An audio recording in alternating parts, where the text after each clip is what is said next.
बिस्मिल्लाहिर्रहमानिर्रहीम। नाजरीन, मैं हूं राय सज्जाद और आप देख रहे हैं मेरा यूट्यूब चैनल और फेसबुक पेज। नाजरीन, लास्ट वीडियो में मैंने विरासत का जिक्र किया था कि अगर एक बंदा फौत हो जाता है तो उसके जो वारसान हैं, जो कानूनी और शरई वारसान होते हैं, वो उसकी जायदाद को अपने नाम कैसे ट्रांसफ़र करवा सकते हैं। जो प्रॉपर्टी सोसाइटीज़ की थी उसके बारे में बताया था कि वो ट्रांसफ़र लेटर किस तरह सोसाइटीज़ जारी करती हैं, और जो ज़री प्रॉपर्टी होती है, खसरा वाली जो प्रॉपर्टी होती है, उसका मैंने बताया था कि जो हल्का पटवारी है या तहसीलदार है उनके पास आप जाएंगे तो वो क्या प्रोसीजर है, क्या क्या डॉक्यूमेंट रिक्वायर्ड हैं और कितना टाइम पीरियड लगता है, और जो फ़ी है वो क्या फ़ी चार्ज करते हैं, उसका सारा मैंने प्रोसेस बताया था कि कोर्ट डिग्री किस लिए रिक्वायर्ड होती है, वो एज इट इज़ सारी चीज़ें मैंने बताई थी। एक बहुत बड़ा इशू होता है जी कि मरने वाले के जो वारसान है कानूनी व शरई, वो वारसान कौन है और उनको कितना कितना शेयर मिलेगा। ये बड़ा एक पेचीदा सा मसला होता है। कुछ जो हज़रात हैं वो उलमा कराम से, क्योंकि सूरत निसा में बड़ा इसका जिक्र किया गया है कि किसको कितना शेयर मिलना है, और उसके बाद कानून में भी ये सारी चीज़ें लिखी हैं, जो उसके कानूनी व शरई वारसान हैं वो कौन कौन होते हैं और उनको कितना शेयर जो है ट्रांसफ़र होगा। सबसे पहले एक बंदा जब फौत हो जाता है जी, तो अल्लाह ताला ने भी हुक्म फरमाया, कुरान पाक में भी, हदीस शरीफ में भी जिक्र आता है कि मरने वाले को चाहिए कि जो उसका तर्क है मरने से पहले पहले वसीयत करे। वसीयत 1/3 से ज़्यादा नहीं हो सकती।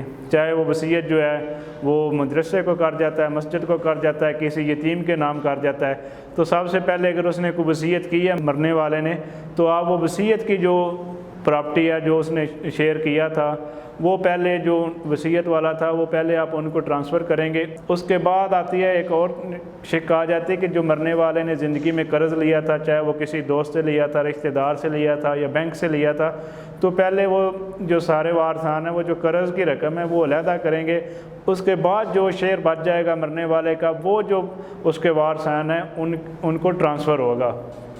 तो जो मरने वाले के वारसान होते हैं जी, उसमें सबसे पहले उसके वालदैन आ जाते हैं। वालदैन के बाद उसकी बीवी आती है, उसके बच्चे आते हैं जो उसकी जायज़ औलाद होती है।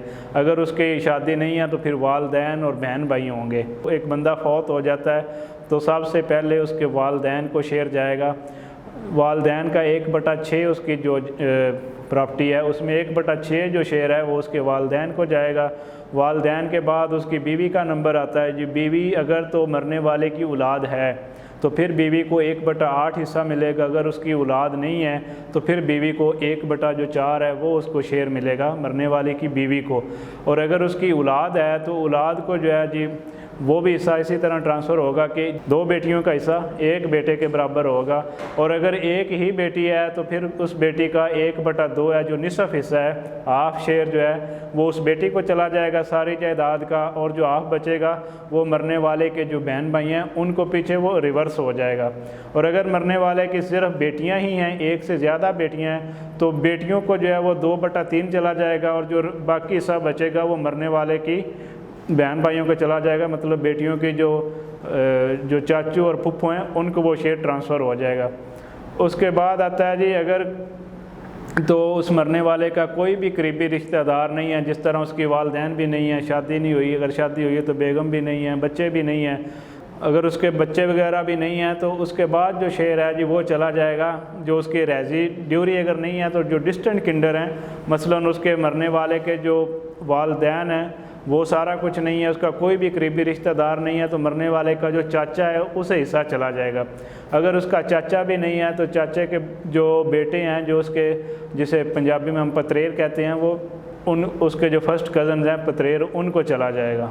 इस तरह जो है मरने वाले का जो हिस्सा है वो ट्रांसफ़र होगा। जो उसके कानूनी व शरई वारसान हैं ये आते हैं। अगर किसी को कोई भी मसला हो कि मुझे हिस्सा इतना मिलना चाहिए था या मेरा हिस्सा बनता था, या मैं मरने वाले का वारिस हूँ, उसका बेटा हूँ, बेटी हूँ, या उसका करीबी रिश्तेदार हूँ, तो उसके लिए अगर इंतकाल हो गया, रजिस्टर्ड सेल डीड हो गया, किसी ने फ्रॉड करके ले लिया, तो आपके पास सिविल कोर्ट का फोरम है। आप सिविल कोर्ट में जाके उस इंतकाल, रजिस्टर्ड सेल डीड या जो अलाटमेंट लेटर है, ट्रांसफ़र लेटर है, आप उनको चैलेंज करके तो वो आप अपने नाम डिग्री ले सकते हैं। अगर कम्पिटेंट कोर्ट ऑफ लॉ आपको डिक्लेयर करती है कि आप भी मरने वाले के वारिस थे, तो वो जो इंतकाल हुआ था या सेल डीड हुई थी वो ऑनरेबल कोर्ट उसको सेट साइड कर देगी और ऑर्डर किया जाएगा कि ये भी उसका कानूनी और शरई वारिस है, इसके नाम भी जो है वो आप शेयर ट्रांसफ़र करें, क्योंकि जो फ्रॉड।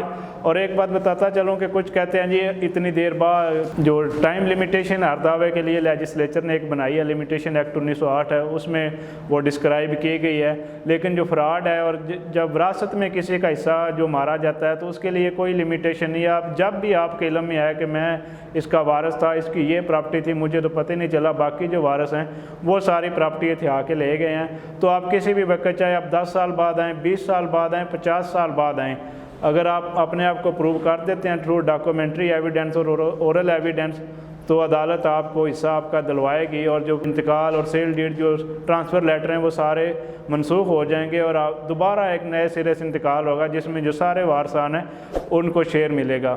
अगर वीडियो पसंद आई हो तो इसको लाइक और सब्सक्राइब लाजमी कीजिएगा, और कमेंट्स राय में अपने जो है वो कमेंट्स ज़रूर दीजिएगा। अल्लाह हाफ़िज़।